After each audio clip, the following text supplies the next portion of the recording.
Some political figures are speaking out in support of the NYSC Corp member, Uche Ugwuamaye, whose video criticizing Nigeria's spiraling cost of living has garnered widespread attention online. Well, a day after her video went viral, Ugwuamaye posted another video claiming some officials of the National Youth Service Corps threatened her over the comments she made.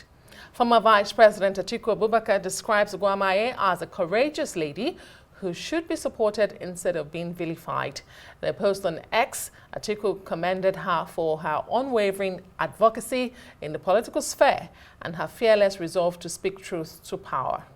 Well, in the meantime, former presidential candidate Peter Obi says her experience highlights a troubling trend in Nigeria, where voices of reason and truth are met with intimidation rather than dialogue. He says he has also been subjected to threats for daring to offer constructive suggestions and comments. Meanwhile, rights activist Omoyele Sowore accompanied the Corp member to the NYSC office in Lagos today following her summons over her comment.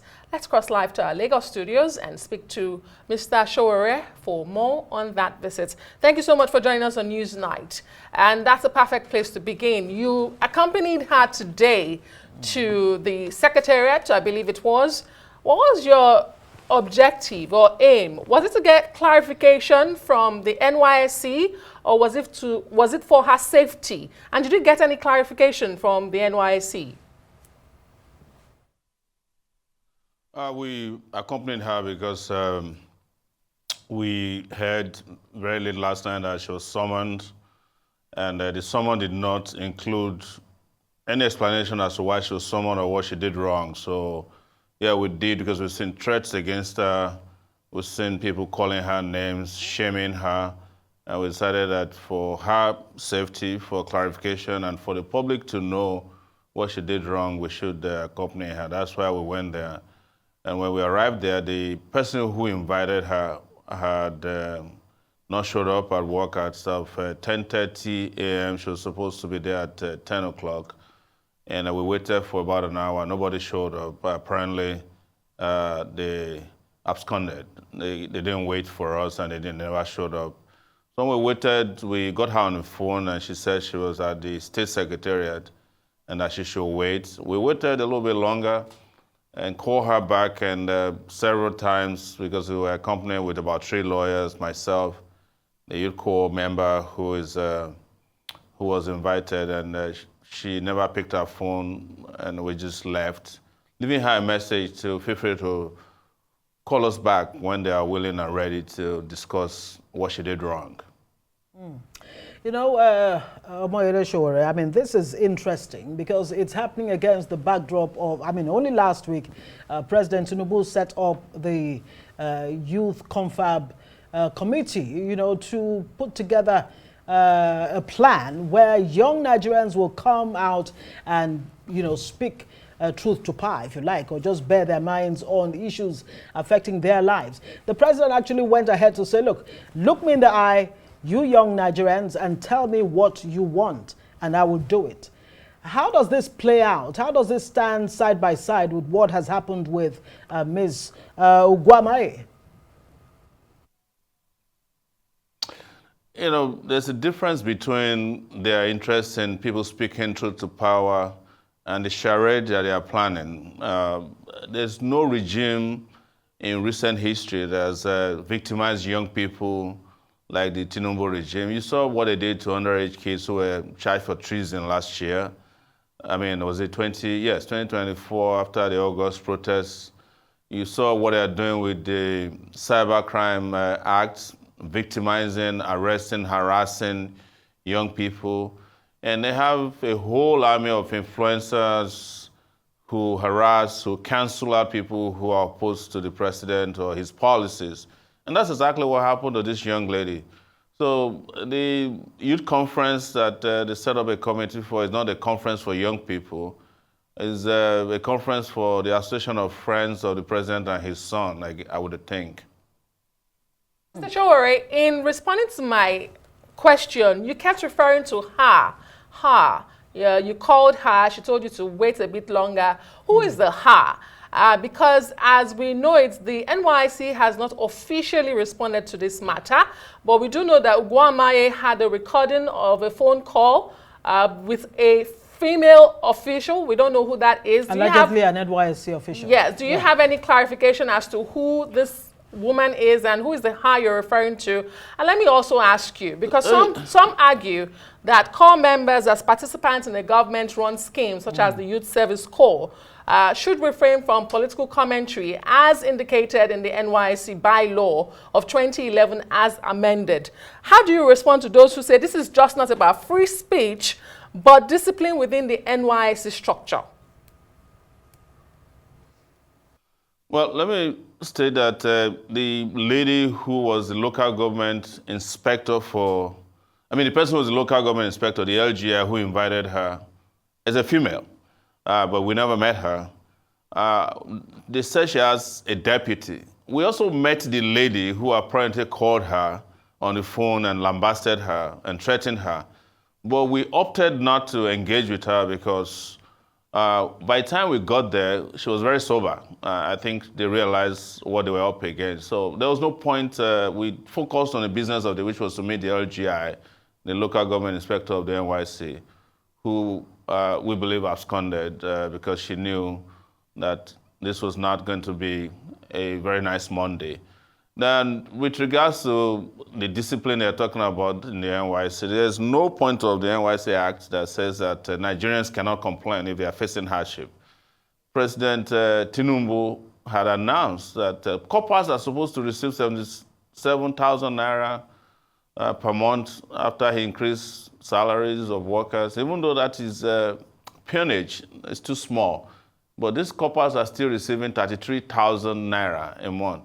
To claim that there's one NYSC act or discipline that says you can't complain, you can't say that things are terrible, it's just, as you know, an attempt to silence her. The NYSC Act, which is a decree promulgated in 1973 and amended by several military people, cannot supersede what is known universally as the right to free speech.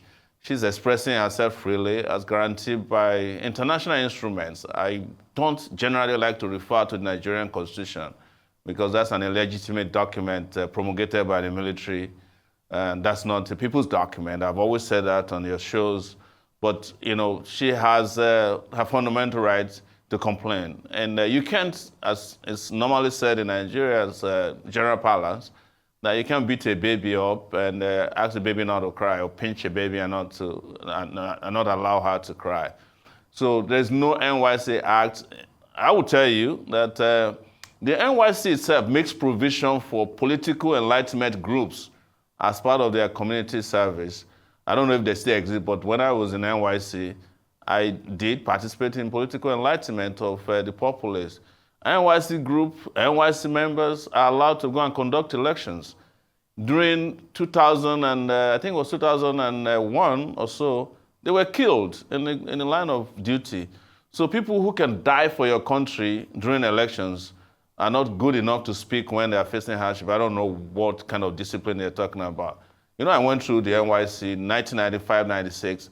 My NYSC certificate was never given to me for political reasons. But when I took them to court in Lagos, they couldn't come up with any reason. They just said, well, I've not exhausted the opportunities provided for me to address the issues internally. Until today, I never got an NYSC certificate. Wow, that's so interesting to note. That would now lead me to ask, you know, do you think that Ms. Uguamaye may just be you know, victimized the way that you allege you were? And, you know, secondly, there seems to be a growing trend where young Nigerians are beginning to, you know, wear the toga of activists. I mean, you have this lady and a number of other young Nigerians who've been speaking out. With this situation with Uguamaye, do you think that their voices may be somewhat muffled, or will this give more oxygen to them and, you know, boldness for them to speak out and speak up? I don't, if anybody tried to muffle her voice, they failed spectacularly. I have seen videos already this evening of some other NYSC kids making bold declarations about the socio-political condition of Nigeria. I remember when we were younger, before I went to the university, there's a guy named Bamdele Atru, now late. He refused to shake hands with a military governor. He said, we need democracy, and then they arrested him. But this service, the national service, is not a personal service to a president or a governor. It's national service. And this young lady is doing the real national service we need at this time. She's raising her voice on behalf of millions of Nigerians who are frustrated, who are dejected, and who have been debased by the current regime. That's real national service. Yeah, yes, indeed. Of course, we have to let you go now. But I spoke earlier with one of the aides, to the president, who actually compares the NYSC to the military, where, there's this NYSC oath of allegiance where they're not supposed to speak against, Nigeria. What do you say to that in 30 seconds, if you can? We are not under military rule anymore. So if there was a military oath of allegiance, they have no place under civilian rule. And that is why we fought against the military. But I must confess to you there's been tremendous pressure on her. Her senators are calling, they are threatening her, they are offering her all kinds of opportunities if she can just go away. But, as I said earlier this evening on Twitter, they're trying to close the barn's door after the horse has bolted. It's too late now.